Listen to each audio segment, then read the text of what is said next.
창세기 24장 7절과 12절로 16절 말씀을 가지고 믿음의 사람에게 역사하시는 방법 중 하나, 믿음의 사람에게 역사하시는 방법 중 하나라는 제목으로 하나님 말씀 읽어보겠습니다. 여러분, 창세기를 살펴보면서 믿음의 사람이라는 주제를 가지고 말씀을 나누고 있죠. 우리 6학년에서 중학교 1학년 올라온 친구들은 이제 처음 접하게 되겠지만 우리가 창세기를 가지고 이렇게 쭉 말씀을 나누고 있어요. 오늘 본문에는 이제 지난주, 그러니까 지지난주죠. 이제 수련회 전주 그때 이삭의 스토리를 나눴는데 또 이어서 이제 계속 이삭에 대한 스토리인데요. 오늘 본문에는 직접적으로 이삭이 이렇게 나오진 않지만 이삭이 그 아내 리브가, 영어식 이름은 레베카라고 그러죠. 레베카. 이 두 사람이 어떻게 만났는지 거기에 대한 말씀입니다. 여러분, 이 사건을 통해서 하나님의 사람, 믿음의 사람에게 하나님께서 과연 그 인생을 어떻게 이끌어 가시는지, 또 어떻게 역사하시고 인도하시는지에 대해서 우리가 좀 점검해 보려고 하는데요. 오늘 말씀을 통해서 그 원리를 좀 특별히 발견하시고 그 축복을 누리며 사는 저와 여러분 되기를 바랍니다. 여러분, 이삭의 아버지가 누구였죠? 이삭의 아버지는 믿음의 조상 아브라함이죠. 이 아브라함이 140세가 되었어요. 그러면 이삭은 몇 살? 아브라함하고 이삭하고 몇 살 차이죠? 100살 차이죠. 그러니까 아브라함이 140세가 됐으면 아들 이삭은 40세가 됐겠죠. 자, 이삭이 40살이 됐어요. 근데 이때까지 무슨 이유인지 이삭이 결혼을 하지 않았습니다. 그러나 여러분, 분명한 사실은 이삭이 만약에 자기 마음대로 결혼하려고 했다 그러면, 마음대로 결정을 하고 내가 결혼을 해야 되겠다, 혼자 사는 거 외로워, 이렇게 생각했다 그러면 얼마든지 결혼할 수 있었을 거예요. 왜냐? 아빠 아브라함이 엄청난 부자였거든요. 그죠? 그럼 여러분 한번 상식적으로 생각해 보세요. 아버지가 부자입니다. 그러면 아들이 마음만 먹는다 그러면 결혼하기가 쉬울까요? 어려울까요? 답이 나오는 거죠. 굉장히 쉽겠죠. 돈과 재산을 보고 들러붙는 여자들도 한둘이 아니었을 거예요. 그죠? 근데 왜 이삭이 40세가 될 때까지, 40살이 될 때까지 결혼을 하지 않고 있었을까요? 여러분, 이삭에게는 결혼도 자기 마음대로 하지 않고 하나님의 뜻대로 하겠다라는 마음이 있었기 때문에 그래요. 창세기 24장 3절과 4절을 보면 아브라함이 이삭의 아내를 찾으라고 종을 보내거든요. 그러면서 이렇게 말하죠. 3절에 보니까 내가 너에게 하늘의 하나님, 땅의 하나님이신 여호와를 가리켜 맹세하게 하노니 너는 내가 거주하는 이 지방 가나안 족속의 딸 중에서 내 아들을 위하여 아내를 택하지 말고, 4절, 내 고향 내 족속에로 가서 내 아들 이삭을 위하여 아내를 택하라, 이렇게 말해요. 여러분, 이삭이 살던 동네에도 분명히 여자들이 있었어요. 그죠? 그런데 그 여자들은 하나님이 원하시는 여자들이 아니었다는 거죠. 하나님의 백성이 아니라 세상 사람, 하나님을 믿지 않는 이방 사람이었다는 거죠. 그러니까 아브라함이 종을 보내면서 신부감을 그 동네, 자기 집 주변에 있는 동네 가나안에서 찾지 말고, 거기 여자 중에서 찾지 말고 아브라함의 고향으로 가서 찾아오라고 이렇게 얘기를 하는 거죠. 아브라함이 종한테 이 얘기를 하는 거를 보면은 여러분 뭘 알 수 있겠어요? 성경에는 직접적인 표현은 없겠지만 평소에도 아브라함이 분명히 그 아들 이삭에게 강조했을 거라는 걸 우리가 알 수 있죠. 결혼은 아무 여자랑 하면 안 된다. 결혼 잘못하면 평생 후회한다. 인생 망친다. 하나님께서 주시는 배우자를 만나야 된다. 이랬을 거라고요. 그죠? 가정교육을 그렇게 했을 거예요. 그러니까 이삭은 자기 마음대로 여자를 만나지 않고 아버지를 통해서 하나님께서 정해주실 그 여자를 기다렸다는 것입니다. 여러분에게도 이 이삭의 자제가 있기를 바라요. 다 40살 넘어서 결혼해라 이런 얘기가 아니라 결혼까지도 하나님의 뜻대로 할 수 있는 사람이 되라는 거죠. 여러분, 결혼이라는 것은 어쩌면 그 인생에 있는 여러 가지 결정 중에서 가장 자기의 의지가 강하게 반영되는 그런 결정이에요. 그죠? 내가 같이 살 사람이니까. 그래서 어떤 사람은 부모님이 반대해도 결국은 그 반대를 무릅쓰고 결혼하고 그러잖아요. 결혼은 내가 하는 거 아니냐고, 내가 같이 살 사람인데 부모님이 무슨 상관이냐고 막 이러면서 결혼하잖아요. 근데 여러분 자신을 한번 생각해 보세요. 여학생들이라고 그러면 마음속에 누구나 다 이제 꿈꾸고 있는 그런 백마탄 왕자놈들이 있을 것이고, 남학생들도 얼짱 몸짱 소리 듣는 여자와 결혼을 하고 싶겠죠. 이왕이면 얼굴 장난 아니고 몸매 장난 아닌 그런 여자가 좋지, 얼굴도 장난이고 몸도 장난이는 이런 여자는 별로 안 좋잖아요. 눈갱이라고 그러죠. 이 눈갱이라는 말은 이기역이 자주 쓰이는 표현인데, 이제 이기역이라고 하면 또 이제 별로 안 좋아하더라고요. 우리 기억이, 뭐 기억이 이렇게 불러줘야 좋아하는데 하여튼 이 눈경이란 말은 무슨 뜻이냐면 눈이 못 볼 것을 봐가지고 눈이 썩었다, 눈이 죽었다 뭐 이런 표현인데 하여튼 뭐 별로 이렇게 은혜롭지 않은 표현이니까 별로 사람한테 안 쓰는 게 좋겠지만 어쨌든 남자들도 그렇고 여학생들도 그런 생각 갖고 있잖아요. 누구랑 결혼하고 싶니? 그러면 뭐 꽃미남에 초콜릿 볶음 가진 남자예요. 뭐 이렇게 생각하지. 막 얼굴 장난이고 뭐 켄터키 프라이드 그 치킨에 있는 그 할아버지처럼 배 나오고 막 이런 사람 별로 떠올리지 않죠. 여러분 한번 생각을 해보세요. 여러분의 바람대로 모든 조건을 다 갖춘 이상형이 여러분 앞에 나타났어요. 그리고 그런 일이 벌어질 리는 없겠지만 그 이상형이 여러분한테 너무 이렇게 사랑을 느껴가지고 막 오히려 막 자기한테 결혼을 하자고 막 그러는 거예요. 있을 수 없는 일이지만 불가능한 일이지만 그런 일이 벌어졌다고 치자고요. 근데 딱 하나 문제가 있는데 그게 뭐냐면 내 이상형이 예수를 안 믿는 사람이에요. 여러분 성경에 보면 그런 결혼 하지 말라고 돼 있거든요. 그럼 여러분 어떻게 하시겠습니까? 하나님 안 믿는다고 그 눈앞에 나타나 있는 이상형을 뭐 헤어질 거예요? 그냥 가라고 죄송하다고 이렇게 돌려보낼 거예요?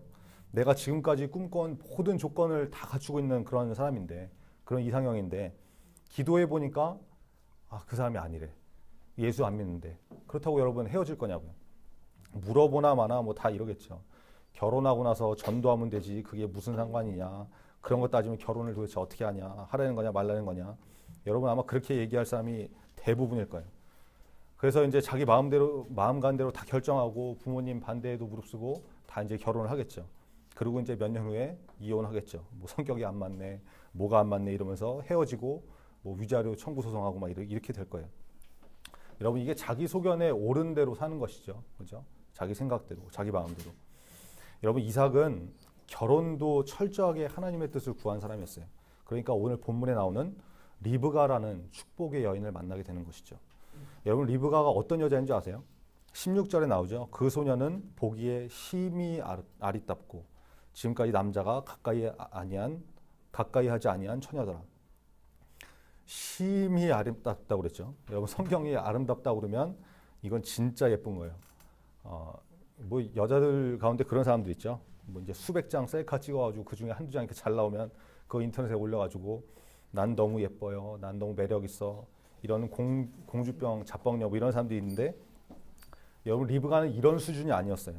성경이 예쁘다고 하면 진짜 예쁜 거죠. 근데 리브가는 그냥 예쁜 것이 아니라 심히 아리답다. 심히 아리답다. 여기는 뭐 아름다운 분들이 계시겠지만 뭐 심히 아리따운 분이 계신지 잘 모르겠는데 하여튼 이거는 정말 외모가 끝장났다는 거죠. 끝판왕, 종결자, 그죠? 보기만 해도 안구정화가 되는 그런 여자였다는 거예요. 그리고 남자가 가까이 하지 아니했다라는 표현이 나오는데 이건 뭐 쉽게 말하면 랄라리가 아니었다는 거죠. 맨날 뭐 술 퍼먹고 밤낮 남자들하고 어울리는 그런 여자가 아니라 조신하고 규모 있고 정결한 삶을 살았던 그런 사람이라는 거예요. 여러분 리브가는 그런 여자였어요. 게다가 성품도 훌륭한 여자였죠. 이 성품에 대해서는 제가 좀 이따 말씀을 드리겠지만 하여튼 이삭이 이런 여자를 만난 축복을 받았는데 그러기까지의 과정이 나와 있는 말씀이 오늘 본문이죠. 아브라함이 늙은 종을 보냅니다. 아브라함이 이삭을 위해서 신부감을 찾아오라고 늙은 종을 이렇게 보내는 거예요. 낙타 10마리를 데리고 신부감 데려올 때 그 집에다 이제 줄 선물들을 잔뜩 실어가지고 이제 보냅니다. 나홀이라는 성에 이 늙은 종이 도착을 했죠. 그리고 아브라함의 종이 기도를 하는 거예요. 그게 오늘 본문 12절부터 14절 말씀입니다. 뭐라고 그럽니까? 12절에 보니까 그가 이르되 우리 주인 아브라함의 하나님 여호와여 원하건대 오늘 나에게 순조롭게 만나게 하사 내 주인 아브라함에게 은혜를 베푸시옵소서. 여러분 순조롭게 옛날 성경에는 순적히 이렇게 표현하죠. 이게 중요한 단어입니다. 순조롭게 만나게 하사 나의 주인 아브라함에게 은혜를 베푸시옵소서. 이렇게 기도를 해요. 무슨 말이에요? 이 성에 사는 여자들이 물을 뜨러 우물가에 나올 텐데 제가 우물 곁에 있다가 한 소녀에게 뭐 water please 이러면서 이제 물 좀 줘 뭐 이러면 물은 셀프입니다 이러지 않고 here you are 여기 있습니다 이렇게 주고 물 한 잔 주는 그런 여자를 보내달라고. 근데 이거는 조금만 친절하면 누구나 할 수 있는 거잖아요. 그러니까 한 가지 조건을 더 기도하죠. 저한테 물을 줄 뿐만 아니라 제가 데리고 온 이 낙타들에게도 물을 주겠다고 하는 여자가 나타나면 그 사람이 바로 하나님께서 정해주신 여인이겠구나 하고 알겠습니다. 이렇게 기도를 했다는 거예요. 그게 13절, 14절 말씀이죠. 근데 여러분 어떻게 됐습니까? 15절에 보니까 그 말을 마치지 못하여, 그러니까 그 기도가 끝나기도 전에 리브가가 이렇게 나타나는 거예요. 늙은 족이 리브가를 딱 보니까 이게 심하게 예쁘거든요. 느낌이 딱 오는 거죠. 그래서 물 한 잔 줄래? 이랬더니 이 여자가 뭐라 그래요? 내 주여 마시소서 이러면서 물을 주는 거예요. 아주 예의 바른 여자라는 걸 알 수 있죠. 여러분 제가 리브가를 설명하면서 예쁘고 날라리가 아니었고 성품이 훌륭한 여자라고 했죠. 리브가 만약에 성품이 엉망이고 성격 난폭하고 교만했으면 어땠을까요? 모르는 노인이, 생전 처음 보는 노인이 물 한 잔 줄래? 이러면 싸가지 없고 퉁명스럽게 이럴 수도 있었겠죠. 아 왜요? 물은 셀프인데. 그러면서 이 노인네가 귀찮게 빨리 나 물 길어가지고 가야 되는데 왜 귀찮게 이러냐고 불친절하게 이렇게 대할 수도 있었을 거예요. 근데 그러지 않고 공손하게 대답하면서 물을 주고, 먼 길 여행 오신 것 같은데 낙타들도 목이 마르겠네요. 낙타들에게도 물을 배불리 마시게 할게요 이러잖아요. 여러분 잘 보세요. 낙타에게 물을 줄 때 그냥 목 좀 축이게 물 한 잔 줄게 이렇게 하지 않고 뭐라고 대답해요? 낙타들이 배불리 물을 마시도록 물을 주겠다 그러죠. 19절에 나오는 표현이에요. 배불리 마시게 하겠다. 여러분 낙타 한 마리가요. 한 번에 마시는 물의 양이 얼마나 되는지 아세요? 드럼통 하나 정도 되는데 드럼통 하나. 물을 많이 마셔야 사막에서 이렇게 오랫동안 견딜 수 있기 때문에 물을 한 번에 이렇게 많이 마시는 거예요. 리브가가 근데 그런 낙타들에게 물을 주겠다는 거예요. 어떻게? 배불리. 그죠? 근데 낙타가 몇 마리였어요? 같이 간 낙타가 10마리. 리브가가 낙타들이 물을 한 번에 얼마나 마시는지 모르고 실수했구나, 착각했구나, 이게 얼마나 마시는지 모르고 내가 잘못 얘기했구나 이렇게 얘기를 그냥 막 했을까요? 그게 아니에요. 리브가도 다 그 지역에 살았기 때문에 낙타가 물을 얼마나 마시는지 알고 있었다고. 근데 그렇게 하겠다고 하잖아요. 그리고 요즘처럼 이렇게 수도꼭지 딱 틀면 물이 나오는 그런 시대가 아니죠. 우물에다가 두리박 던져가지고 퍼올리고 이렇게 해야 이제 물을 얻을 수 있는 건데, 그러면 여러분 낙타 한 마리만 물을 충분히 먹이려고 해도, 마시게 하려고 해도 수도 없이 물을 퍼올렸어야 되는데 10마리나 되는 낙타를 그에게 물 준다고 하는 거는 이건 리브가의 성품을 말해주는 거예요. 이게 정말 최고의 여자라는 거죠. 이 말씀을 듣는 여성분들은 여기 자매들이 많이 있는데, 여학생들 많이 있는데 리브가 같은 사람이 되기를 바랍니다. 얼굴도 예쁘고 성품도 좋고 행동도 아름다운 그런 사람, 그죠? 또 그럼 나는 얼굴이 장난인데 어떻게 하라는 거냐, 이런 분이 또 계실지 모르겠지만 얼굴이 장난이면 성품이라도 좋아야죠, 그죠? 얼굴도 장난이고 성품도 장난이고 이러면 이게 인생이 장난도 아니고 하여튼 하나는 좋아야 될 거 아니에요. 그러니까 여러분 기도하면서 좋은 성품 달라고, 또 행동도 참 조신한 그런 삶을 살게 해달라고 기도하는 그런 중고등부 되기 바랍니다. 자 보세요. 하나님은 여러분 믿음의 사람에게 무엇인가 주실 때 최고의 것을 주세요. 그렇죠? 시시하게 그냥 먹다만 거, 되다만 거 이런 걸 주신 분이 아니에요. 배우자 한 사람을 주셔도 심하게 예쁘고 랄랄이 아니고 성품도 최고인 그런 사람을 주신다고. 여러분 이삭은 이 축복을 받았어요. 왜 그렇습니까? 믿음의 사람이었기 때문에. 그렇죠? 우리가 이삭과 아브라함과 이삭의 스토리를 보면서 살펴봤었죠. 아브라함이 이삭을 잡아 드리려고 했을 때 잠잠히 순종하고 있었던 거, 반항하지 않았던 거, 그런 모습이 있었던 거. 그리고 아버지 아브라함이 예배를 어떻게 드리는 것을 다 보고 자랐기 때문에 이삭도 예배의 사람이었다는 거 우리가 다 배웠잖아요. 그런 것처럼 또 자기 마음대로 결혼하려고 그러면 얼마든지 결혼할 수 있는 그런 사람이었지만 그러지 않고 하나님의 뜻을 기다렸다는 거. 여러분 이게 이삭의 모든 것을 말해주는 거예요. 우리가 그런 축복을 받는 이삭과 같은 사람이 됐으면 좋겠습니다. 그러면 우리도 이삭 같은 믿음의 사람이 되어야죠. 그러면 그 축복을 하나님께서 주실 때 받을 수 있다는 것입니다. 여러분 설교를 통해서 믿음의 사람이라는 말씀을 주시는 이유가 무엇이겠습니까? 하나님께서 여러분에게 그런 복을 주시고 싶어서 말씀하시는 거 아니겠어요? 그러니까 여러분 각자마다 깨닫는 부분들이 분명히 있을 텐데 그럴 때마다 놓치지 말고 붙들 줄 아는 그런 청소년 되기를 간절히 바랍니다. 여러분 12절 말씀 읽으면서 중요하다고 했던 단어가 있었죠. 그게 뭡니까? 순조롭게, 순적하게. 그렇죠? 이게 왜 중요하냐면 하나님께서 역사하시는 방법 중에 하나이기 때문에 그래요.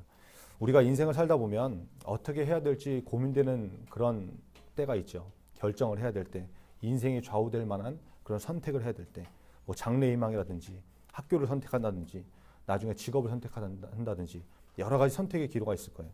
그럴 때 예수 믿는 사람들은 어떻게 하겠습니까? 자기 마음대로 그냥 막 선택하는 것이 아니라 하나님께 어떻게 되냐고 인도하심을 구하겠죠. 뜻을 구하잖아요. 근데 문제는 뭐냐면 대부분의 크리스천들은 자기가 원하는 것이 곧 하나님의 뜻이고 그게 하나님께서 인도하시는 길이라고 생각하고 믿고 가는 경우가 많아요.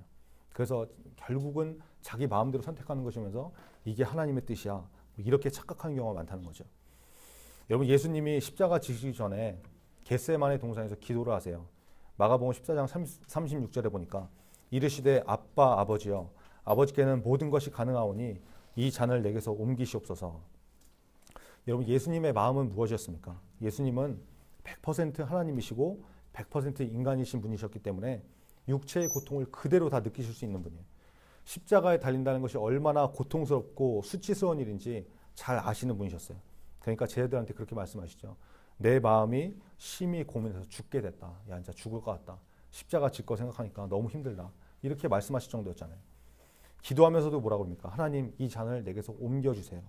이게 예수님의 솔직한 심정이었다고요. 근데 그 뒤에 이어지는 기도가 무엇입니까? 그러나 나의 원대로 하지 마옵시고 아버지의 원대로 하옵소서 하시고. 여러분, 예수님도 처음에 자신의 뜻을 구하는 기도를 하셨어요. 그런데 마무리는 하나님의 뜻으로 마무리를 하셨죠. 그리고 십자가 지시잖아요. 근데 우리는 어떻습니까? 우리의 기도를 보면 하나님, 이 잔을 내게서 옮겨주세요 하고 여기서 기도가 끝나요. 그리고 자기 마음대로 사는 거죠. 그러면서 감사합니다. 아멘. 역시 하나님도 제 마음과 똑같으셨군요. 우린 역시 마음이 너무 잘 통해. 막 이러면서 그냥 자기 마음대로 살아가는 거예요. 기도는 하지만. 그런 인생이 되지 않기 위해서는 하나님의 뜻을 분별할 수 있는 그런 방법들을 알아야 되거든요. 그 중에 하나가 바로 순적히, 순조롭게라는 개념이에요. 여러분, 오늘 이삭이 리브가를 만난 사건도 순조롭게 진행이 됐죠. 늙은 종이 기도하니까, 하나님께 구하니까 그 기도가 끝나기도 전에 짜여진 각본처럼 이렇게 리브가가 딱 나타나잖아요. 순조롭게. 근데 여러분, 이 방법이, 제가 지금 말씀드린 이 방법이 하나님의 뜻을 발견하는 유일한 방법은 아니에요. 그건 참고하시고 들으셔야 돼요. 하나님께서 모든 일들을 이끄실 때 순조롭게 진행하신다, 이렇게 받아들이시는 것은 좀 위험합니다. 그러나 분명히 성경에 나오는 방법이고 이렇게 인도하시는 경우도 있기 때문에 말씀드리는 거예요. 제가 예전에 어떤 청년하고 대화를 하는데 그분이 이제 어디 지원을 하고 뭐 입사를 지원했는지 뭐 시험을 봤는지 합격 발표를 기다리고 있는 일이 있었어요. 그래서 무슨 일이냐고, 어떻게 된 거냐고 이렇게 자초지종을 물어보니까 원래는 자기가 그 일을 하고 싶은 마음이 전혀 없었는데 갑자기 어떤 계기를 통해서 내가 그 일을 해야 되겠다라는 마음이 들더래요. 그 마음으로 그 어떤 일들이 받아들여진 거죠.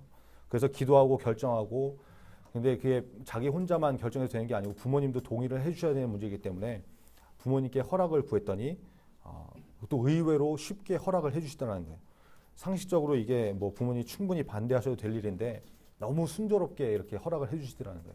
그래서 뭐 누구한테 추천서를 받고 면접을 보고 이제 최종 발표를 기다리고 있다고 그러더라고요. 그래서 제가 얘기를 쭉 들어보니까 일이 순조롭게 이렇게 진행이 됐거든요. 그래서 제가 그랬죠. 돌아가는 상황을 보니까 하나님께서 인도하시는 것 같다. 기도하자고, 합격될 거라고. 그랬더니 뭐 아니나 다를까 합격이 되더라고요.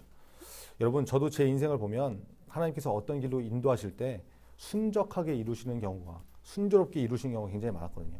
그래서 뭔가 헷갈리는 일이 있으면 기도하고 순조롭게 인도하시는지 아닌지 상황을 통해서 이렇게 제가 분별합니다. 구체적인 방법이 뭐냐면 여러분, 딱 두 가지만 생각하면 돼요. 어떤 결정을 했을 때 그게 하나님의 인도하심이라고 그러면 마음이 일단 평안해져요. 마음으로 편안하게 받아들여진다는 거죠. 예레미야 29장 11절을 보니까 나 여호와가 말하노라 너희를 향한 나의 생각은 내가 하나니 재앙이 아니라 곧 평안이요 너희 장래에 소망을 주려 하는 생각이라.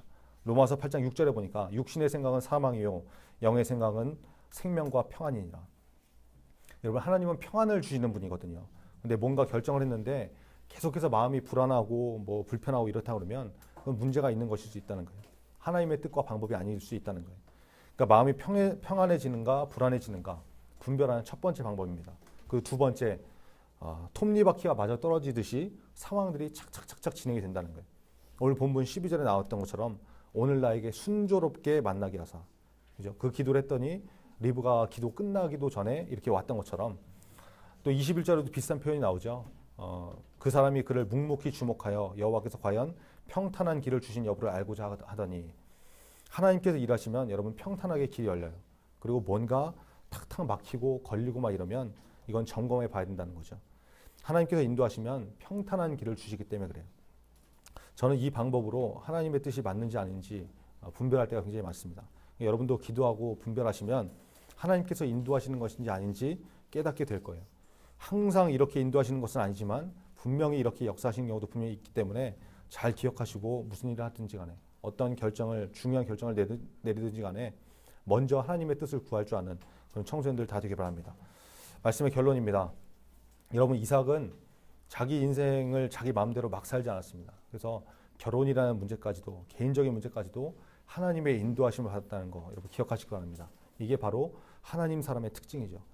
이삭이 리브가를 만날 때 하나님께서 순조롭게 일을 하셨죠. 여러분도 어떤 중요한 결정을 낼 때 하나님의 인도하심을 받아서 항상 그렇게 인도하시는 것은 아니지만 분명히 성경에 나오는 방법이기 때문에 과연 이 일을 나한테 순조롭게 이렇게 이루어 주시는가, 또 마음의 평안을 주시는가, 그거 생각해 보라고 했죠. 그 두 가지를 가지고 여러분 판단하시면 장래희망이 됐건 여러분의 진로 문제가 됐건 하나님께서 인도하시는 것들을 잘 분별할 수 있을 것이라고 믿습니다. 하나님의 뜻이면 여러분 마음에 분명히 평안을 주세요. 심지어 내가 원하지 않던 것이라고 하더라도 마음으로 받아들일 수 있게 하시고 평안하게 마음을 만들어 주신다는 거죠. 상황과 여건을 조성해서 이렇게 잘 일이 진행되게 만드신다는 거, 순조롭고 형통하게 인도하신다는 거 여러분 기억하시기 바랍니다.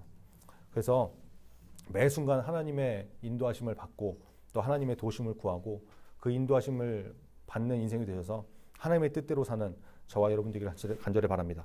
기도하겠습니다. 다 같이 기도하는데요. 오늘 말씀 기억하시면서 이삭을 인도하신 하나님, 내 인생도 하나님의 인도하심이 필요합니다. 하나님께서 인도하시면 최고의 길로 또 최선의 길로 나를 이끄실 것이라고 믿습니다. 하나님, 나도 이삭처럼 내 인생을 그렇게 인도해 주세요. 그렇게 이끌어 주세요. 라는 제목을 가지고 하나님 앞에 다 같이 기도하겠습니다. 아버지 하나님 감사합니다. 주님 역사해 주옵소서.